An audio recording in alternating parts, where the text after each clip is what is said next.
วัสดีครับยินดีต้อนรับเข้าสู่สารแนสตอรี่มนุษย์ชอบคิดว่า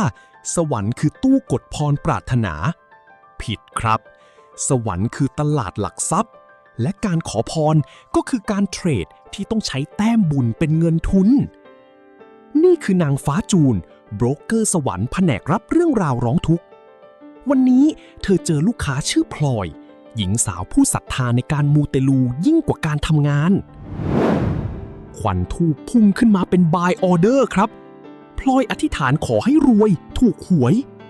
แต่นางฟ้าจูนเปิดดูพอร์ตแต้มบุญของพลอยแล้วต้องกุมขมับทุนบุญมีอยู่20 บาทจากการหยอดตู้บริจาค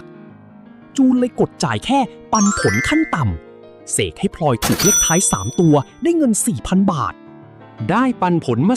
4,000 แทนที่จะเอาไปต่อยอดพลอยเอาไปละลายแม่น้ำจนหมดครับแล้วก็จุดธูปด่าโบรกเกอร์สวรรค์ทันที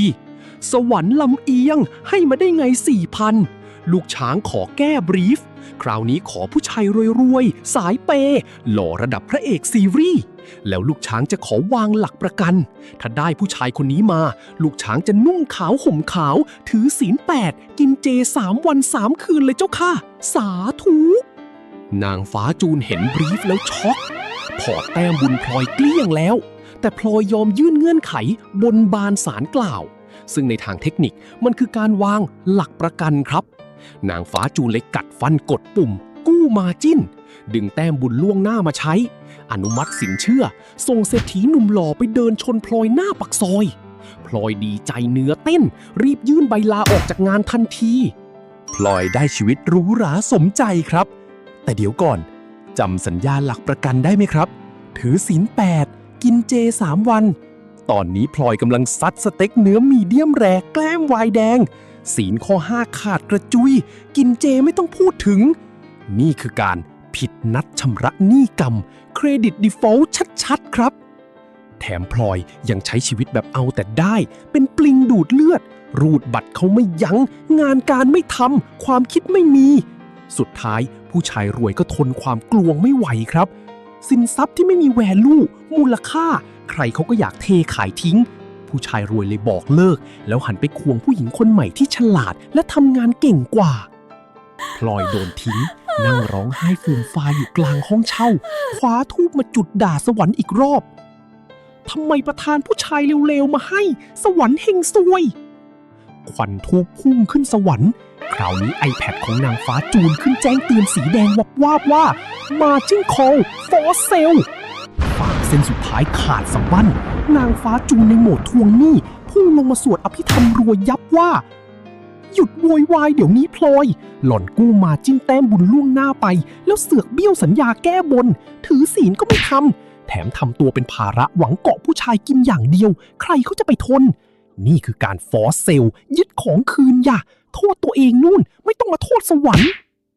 นางฟ้าจูนบินกลับขึ้นสวรรค์ทิ้งพลอยนั่งหน้าชาหยุดภาพไว้ตรงนี้ครับสิ่งที่เกิดขึ้นกับพลอยสะท้อนสัจธรรม2 ข้อใหญ่ๆของโลกใบนี้ครับข้อแรกการบนบานศาลกล่าวก็เหมือนการทำสัญญากู้ยืมเงินครับถ้าคุณได้สิ่งที่ต้องการแล้วไม่รักษาสัญญาไม่แก้บนหรือไม่ทำตามที่พูดดอกเบี้ยแห่งความซวยจะทบต้นทบดอกและทวงคืนอย่างสาสมข้อ 2 ในความสัมพันธ์ไม่ว่ามนุษย์หรือสวรรค์ส่งมาให้ไม่มีใครอยากแบกรับภาระไปตลอดชีวิตครับถ้าคุณไม่สร้างแวลูคุณค่าให้ตัวเองเอาแต่หวังพึ่งคนอื่นหวังแต่จะตักตวงสุดท้ายคุณก็จะเป็นแค่สินทรัพย์เสื่อมค่าที่รอวันถูกเทขายทิ้งครับอยากได้คนโปรไฟล์ระดับพรีเมียมตัวคุณเองก็ต้องอัปเกรดตัวเองให้เป็นพรีเมียมด้วยนะครับหลังจากโดน Margin Call อัดหน้าไปเต็มๆแทนที่พลอยจะฟูมไฟล์โทษโชคชะตาเหมือนเคยคราวนี้เธอเบิกเนตรครับพลอยลุกขึ้นมากวาดศาลพระภูมิทิ้งนุ่งขาวห่มขาวปฏิบัติธรรมชดใช้หนี้กรรมอย่างเคร่งครัดพลอยเลิกแบมือขอสวรรค์เธอหันมาทำงานงกสร้างธุรกิจของตัวเองพอร์ตแต้มบุญและพอร์ตเงินฝากในบัญชีของเธอทะยานเข้าสู่ตลาดกระทิงบูมมาร์เก็ตกลายเป็นหุ้นเทิร์นอราวที่เติบโตกระฉูดที่สุดในสวรรค์ชั้น7เมื่อพอร์ตบุญสวยงาม นางฟ้าจูนก็กลับมาพร้อมปันผลก้อนใหญ่ครับส่งผู้ชายโปรไฟล์ระดับซุปเปอร์พรีเมียมมาเสิร์ฟให้ถึงโต๊ะแต่พลอยคนใหม่ไม่ใช่ปลิงดูดเลือดอีกต่อไปแล้วครับพลอยผลักถาดทิ้งแล้วพูดด้วยน้ำเสียงทรงพลังว่าขอบคุณค่ะนางฟ้าจูนแต่ตอนนี้หนูไม่รับปันผลเป็นผู้ชายแล้วค่ะผู้ชายคือสินทรัพย์เสื่อมค่า depreciating asset ดูแลรักษายากตอนนี้หนูเป็น CEO เองแล้วรวยเองแล้วหนูขอเก็บแต้มบุญไว้ดันบริษัทตัวเองเข้า IPO ดีกว่าค่ะเชิญป้ายหน้าเลยค่ะจบได้สวยงามและชาญฉลาดมากครับนี่คือสัจธรรมของการสร้างมูลค่าให้ตัวเอง self worth อย่างแท้จริงเมื่อคุณเลิกเรียกร้องเลิกหวังพึ่งโชคชะตาหรือหวังเกาะคนอื่นแล้วหันมาลงทุนลงแรงสร้างคุณค่าให้ตัวเองวันหนึ่งคุณจะค้นพบว่าคุณไม่ได้ต้องการใครมาเติมเต็มชีวิตหรอกครับ